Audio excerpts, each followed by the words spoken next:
जोरदार तालियों से इस्तकबाल करें।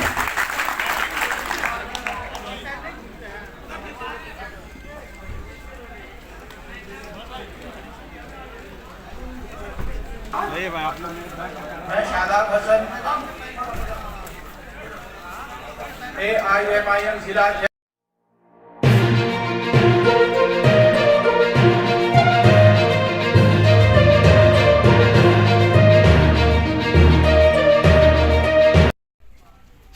प्रदेश महासचिव 20 साल का दोस्तों मैंने सफर किया और उस पार्टी के लिए यहाँ हमारे साथ हमारे सैकड़ों साथी मौजूद हैं, चाहे वो लालू यादव जी का जन्मदिन हो, चाहे तेजस्वी यादव जी का जन्मदिन हो, यहाँ पे सैकड़ों साथी मौजूद हैं।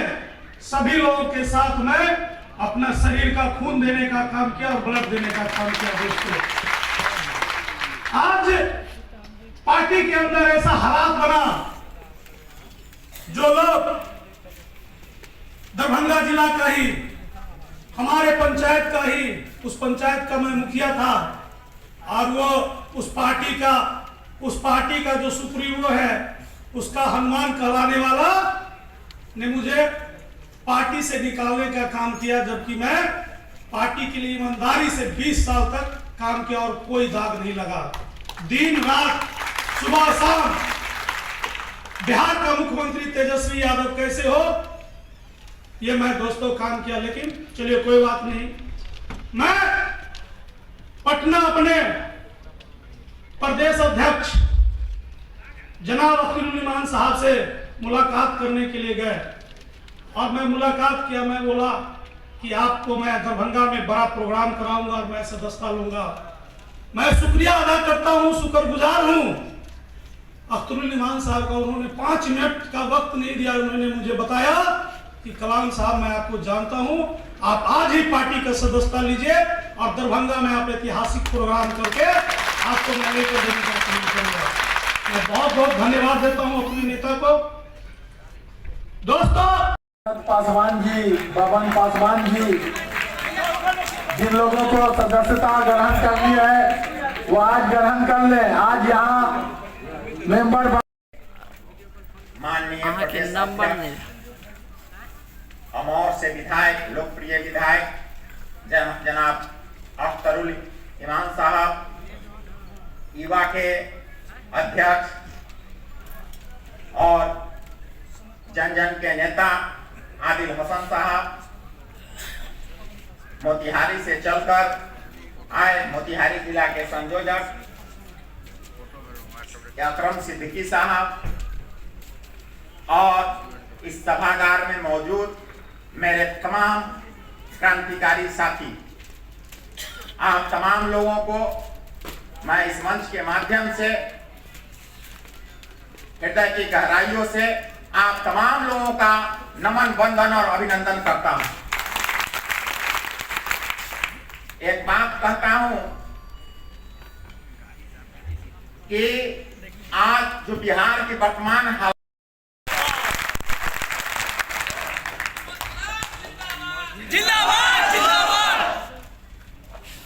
रांची से लेकर आज तक किसी ने हैदराबाद से हम लगातार है, ये हमारी पहचान है।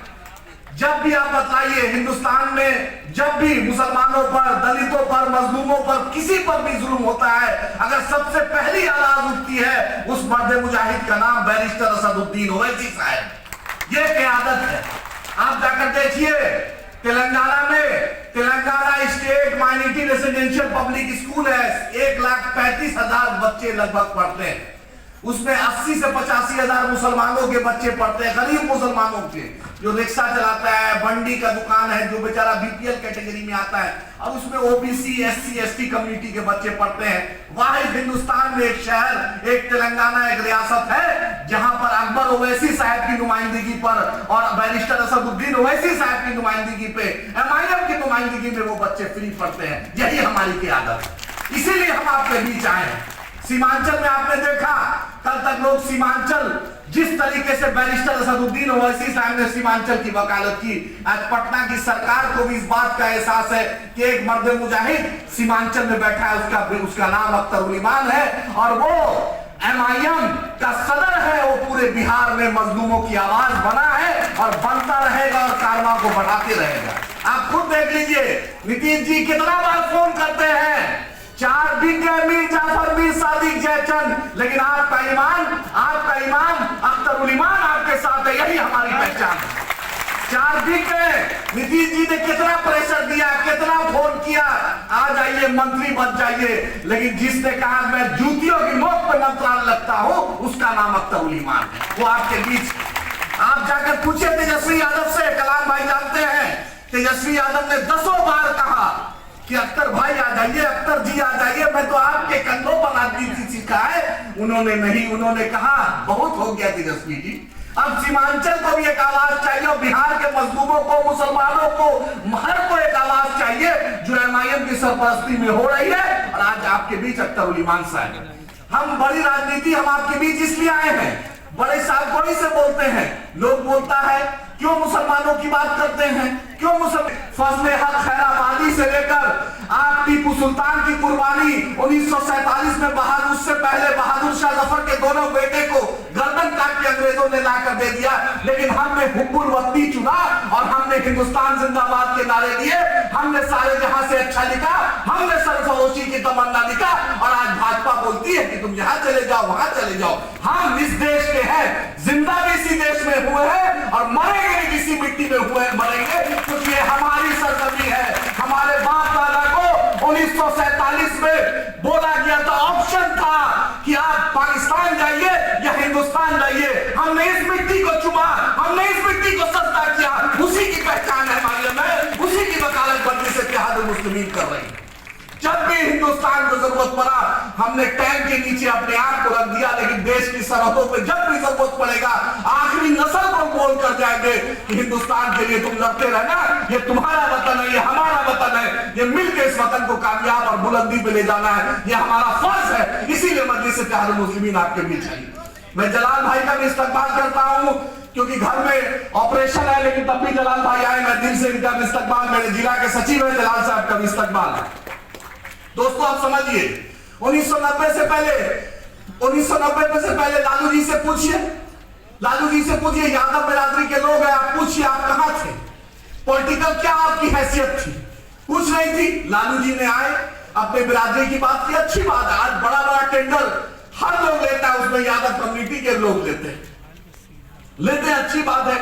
दलितों की बात काशीराम जी ने कहा, आज बहन मायावती जी 4 बार उत्तर प्रदेश की चीफ मिनिस्टर बनती है और दिखला देती है कि ये उस कम्युनिटी में एक बेबाक आवाज हो गया।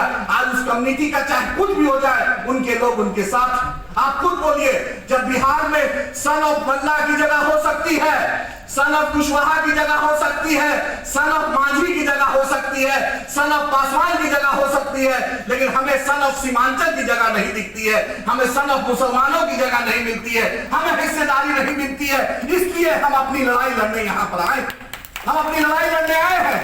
झाजी यहाँ पे बैठे हैं, इसलिए झाजी आपको बता रहे हैं कि रंगनाथ मिश्रा कमीशन का रिपोर्ट उठाइए, कुंडू कमीशन का रिपोर्ट उठाइए, डॉक्टर राजेंद्र सच्चर साहब का रिपोर्ट उठाइए, महमूदुर रहमान रिपोर्ट उठाइए। ये सब भारत सरकार की रिपोर्ट है और सब रिपोर्टों ने यही कहा कि आजादी में जिस तरह मुसलमानों की जो हैसियत थी, घटते घटते घटते आज दलित भाई से भी हम नीचे चले गए और हमारी कोई आवाज नहीं।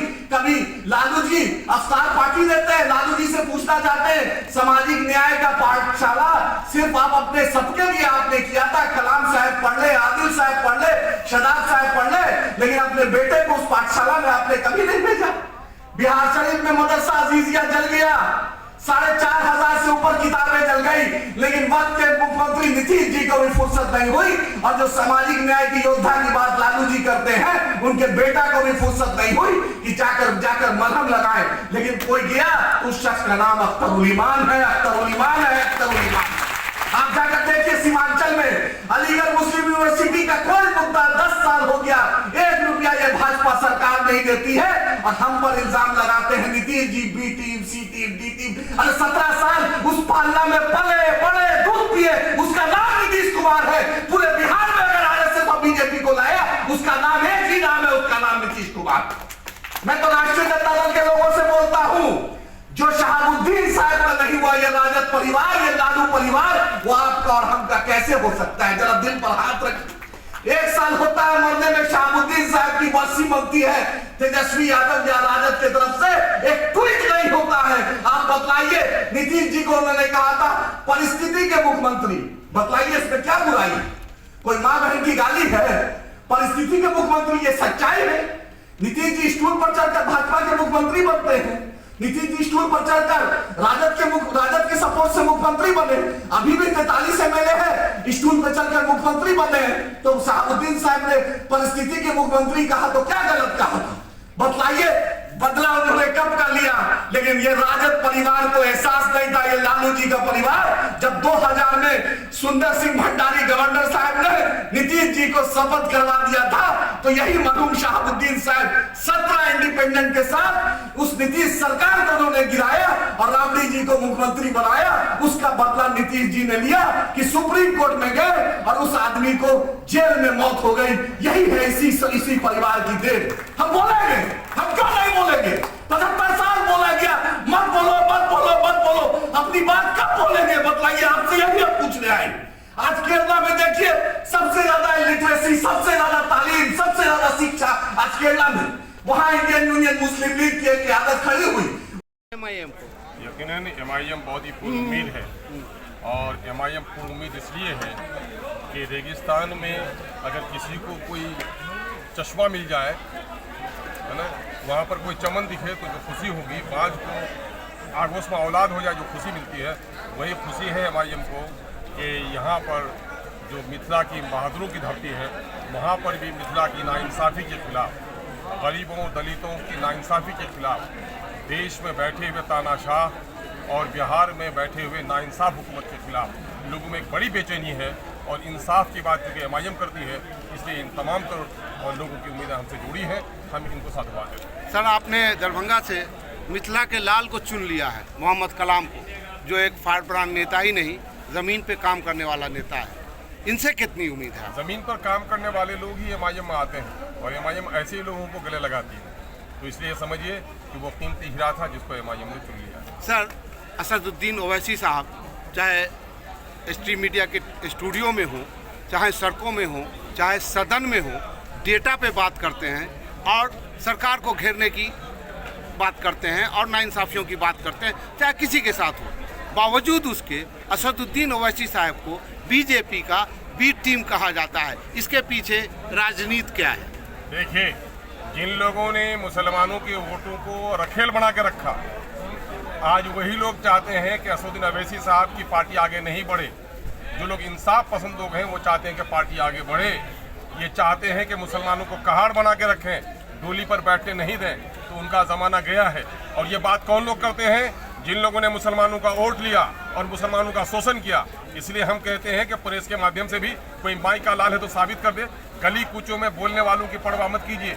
बुजुर्गों ने कहा, हाथी चले बाजार, कुत्ता भूखे हजार। जो नज़ारा अभी यहाँ ऑडिटोरियम में दिखा, चाहे वो दलित के लोग हों, चाहे बाभन हो, भूमियार हो, मुसलमान हो, शेख हो, पठान हो, सबका जमघटा हुआ इस स्टेज पे। ये एक, इससे आप इस संदेश को लेके पूरे देश में जाएंगे, इस मिथिला के इस संदेश को लेके पूरे देश में जाएंगे आप? नहीं, हमारे यहाँ पहले से भी लोग जुड़े हुए हैं। मिथिला के लोगों का हम शुक्रगुजार हैं कि उसने उस चिराग की रोशनी को और बढ़ाया है। हम साधुवाद देते हैं जो विभिन्न जाति और समुदाय के लोग आए हैं। मैं इनको साधुवाद देता हूँ कि आओ सब मिलकर के बिहार के अंदर में जो विषमता है, गरीबी और अमीरी में जो दूरी है, क्षेत्र के विकास में जो लोगों ने मनमानापन किया है, उसके खिलाफ मिलकर ही लड़ना पड़ेगा। ये देश एक कश्ती की तरह है। कश्ती का मल्लाह अगर बेईमान हो जाए, नशे में हो, तो उससे पतवार छीनना सबकी जिम्मेदारी है। आइए हम मिलकर के इस बिहार की विसंगति के खिलाफ लड़ने के लिए एक दूसरे के बाजू से बाजू मिला। क्या MIM पार्टी सीमांचल की तरह मिथिलांचल में भी आने वाले चुनाव में अपना स्टैंड? आपको पता नहीं है कि सीमांचल की तरह मिथिलांचल में नहीं, सीमांचल की तरह मिथिलांचल में भी हमारा कैंडिडेट खड़ा हुआ था, और हमारा कैंडिडेट खड़ा हुआ था मगध में भी, हमारा कैंडिडेट हुआ था आंध्र प्रदेश में भी। ये और बात है कि मिथिला से लोग जीत के, ये सीमांचल से जीत के आए तो सीमांचल का आप नाम लेते हैं, वरना पूरे बिहार में हमने कल भी इलेक्शन लड़ा है, आने वाले दिन में भी इलेक्शन लड़ेंगे। पूरे बिहार में हमारे संगठन की मजबूत तैयारी है। जिस फायर ब्रांड नेता को आपने चुना है, क्या इनके कंधे पे भी लोकसभा चुनाव की जिम्मेवारी है? यकीनन है कि अंगारों से ही तो तब्दीली आती है, चिराग जलने ही से तो रोशनी आएगी। अंधेरों को दूर करने के लिए चिराग जलाना जरूरी है। एक रोशन चिराग पार्टी के हाथ में आया है, तो मैं समझता हूँ इस अंधेरेपन को दूर करें। क्या अख्तरुल इमान का लगातार मिथिला में दौड़ा होगा? आते जाते मिथिला यार, आते जाते पटने से किशनगंज तो मिथिला, किशनगंज से पटना तो मिथिला, आता जाता रहता हूँ। मिथिला के लोगों का आदर और सम्मान करता हूँ। अरे पीर भी हमारे यहीं के हैं। 2024 में बिहार में एमआईएम कितनी सीटों पर? अब कितने सीटों पर लगेंगे, हम अपने संगठन का इस वक्त विस्तार कर रहे हैं और हम मुनासिब कैंडिडेट तलाश कर रहे हैं। और हम लोगों को बिहार में इस वक्त ज़रूरत पड़ गई है कि गठबंधन करने वालों ने हमारी पार्टी को नेगलेक्ट किया है। अब तीसरा गठबंधन बढ़ाना हमारी मजबूरी हो गई है। और हम कहते हैं देश के और राज्य के उन बुद्धिजीवियों को, उन सेकुलर लीडरों को, मिली तंजीमों के सरबराहों को कि हम सेकुलर वोट को बांटने नहीं देना चाहते, लेकिन इन लोगों को जिद है कि ये लोग गठबंधन बनाएंगे, मुस्लिम मुक्त गठबंधन बनाएंगे। नीतीश कुमार जो करना चाहते हैं वो भाजपा मुक्त का नारा देते हैं, हकीकतन में वो मुस्लिम मुक्त राजनीति करते हैं। इसलिए जब हम लोगों को छोड़ दिया है उसने, तो हमारे ये जिम्मेदारी होती है कि हम अपनी कोई राह निकालें और तीसरा गठबंधन बनाने की कोशिश करें, और उसी के आलोक में हम अगला फैसला करेंगे। 2020 के विधानसभा इलेक्शन में जोकीहाट के मुताबिक ये बात निकल करके आ रही है कि जोकीहाट में जो है घेराबेरी हुआ था और आपने उस सीट को बेचा था 1 करोड़ रुपये। देखिए, तोहमत और इल्ज़ाम से कोई बच पाया है? कोई गालिब कर कहे कोई बुरा तो उसका बुरा न मान। ऐसा कौन है जहाँ में जिसको अच्छा कहे सके? काम करने निकलोगे तो बदनाम करेंगे लोग। छतरी को खोलोगे धूप और पानी में तो छतरी भीगेगी भी, उल्टेगी भी, और जो छतरी सिमट कर रहेगी वो छतरी में फूट रहेगी। आपको दरभंगा में नहीं रखा किसी ने, गठबंधन में आगे इसका दर्द है या अफसोस है? नहीं, कोई अफसोस नहीं, क्योंकि हमारे वसूल से उनको खतरा है। हम सबों के बराबरी की बात करते हैं, हम न्याय की बात करते हैं, और वो न्याय पर नहीं चलना चाहते हैं। उनका निजी स्वार्थ है, हमारा जन स्वार्थ है। जन स्वार्थ और निजी स्वार्थ में टकराव होगा, इसलिए हम आते हैं। हमारे मंत्रालय हमारा मुतालबा नहीं है। हमारे लीडर चुन के आए, कभी मंत्री का देखा आपने? हमारे साथ लोग चुन के आए कभी मंत्री को कि ख्वाहिश देखी? हम तो जन आंदोलन के लोग हैं और जन जन को इंसाफ पहुंचाने की बात करते हैं। लेकिन कुछ लोग घर घराने खानदान अपनी जाति अपने क्षेत्र में सिमट गए हैं, ऐसे लोगों को परेशानी हो रही है। दरभंगा में एम्स बनने वाला था, एम्स को रोक दिया गया, इसको क्या कहिएगा? अरे राहें निकालता है, हादसा ही राहों को जन्म देता है, और जब ये लोग नहीं किए हैं तो बहुत सारे सबूत से भी हम लोग की बात चल रही है। देखिएगा करीब आपके सामने में आएगी कोई तस्वीर। एम्स पे जो राजनीति हो रही है मिथिला के, दरभंगा के, उसका दोषी आप किसे मानते हैं? मिथिला के साथ नाइंसाफी हुई है, और दरभंगा आज़ादी के वक्त जिस जगह पे था वो पटना से कहीं कम नहीं था, लेकिन आज इसका शोषण और दोहन हुआ है। इसलिए मिथिला के लोगों को उठ खड़ा होना चाहिए। मैं साधुवाद देता हूँ उन लोगों को जो लोग मिथिला के लिए आंदोलन चला रहे हैं और नाइंसाफी के खिलाफ